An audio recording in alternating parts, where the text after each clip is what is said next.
Hi everyone, Monica Moore, and today's version of Ask Monica is all about the blastocyst. So what is a blastocyst? Why do we do embryo transfers at a blastocyst stage?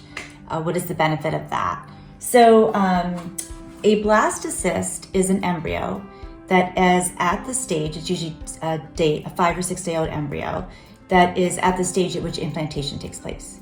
And it usually often consists of, if you look at my top picture here, these are what's called trophoblast cells, a whole bunch of cells that are going to become the early placenta. This is the inner cell mass, which is going to become the baby, and then a fluid-filled cavity called a blastocele.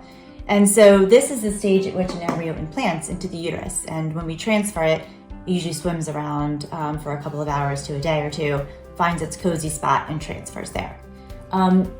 What we used to do is transfer what's called a day 3 embryo. And this is an embryo which has somewhere maybe 6, 8, 10 cells, and it's day 3 of life. And we used to transfer these embryos because we weren't really good at growing embryos out to the blastocyst stage. But it's there's 2 reasons to transfer blastocysts. So one is, if you look at the day 3 embryo, there's only a couple of cells. We used to look under the microscope and decide based on these couple of cells what looked good to us, what would then end up kind of creating a baby or a clinical pregnancy. And we have very little information to deal with when we're looking at an embryo that's this. But looking at the blastocyst, we can grade how we think the trophoblast cells look. Those are letter grades usually. How we think the inner cell mass looks. How big this blastocele cavity is, or if these are all compressed, it all gets a grade. And we get to see the embryos the closest that we can see them to implantation before we can't look at them anymore because we have to implant them by then. So looking at an embryo or blastocyst now at the stage closest to which implantation takes place allows us to pick the best embryos then that are available, allows us to see under the microscope what we have and what we're dealing with.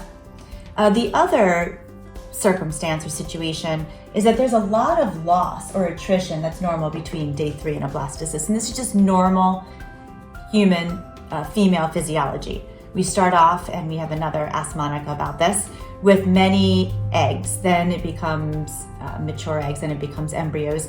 But from all those stages, from early embryo to blastocyst, we lose a lot of embryos, and that's just normal in the body. That's just what the body does in order to hopefully leave us with a blastocyst or an embryo that's going to create a healthy baby.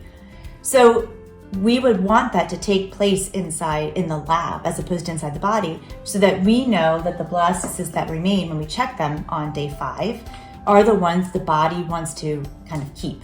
And again, this isn't a perfect science, but in theory, if the body wants to keep these because they made it to blastocyst, if we're able to gather information, because now we have many hundreds of cells in what's called a differentiated embryo, so it has the different parts as opposed to just a few cells, and these haven't turned into their parts of the baby in the placenta yet, we can make more information on the blastocyst.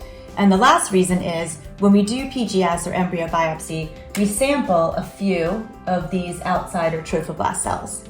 These are biopsied and sent off to the lab to look for chromosomes. And we really don't want to take one cell out of, let's say, 8. That could be detrimental and damaging to the embryo. But taking a few of the placental cells out of hundreds and then not touching or damaging the inner cell mass, we've done a lot of studies. We feel really comfortable with that. So hope that's helpful. As always, ask us any questions or send us any of your concerns. Thanks again. See you soon.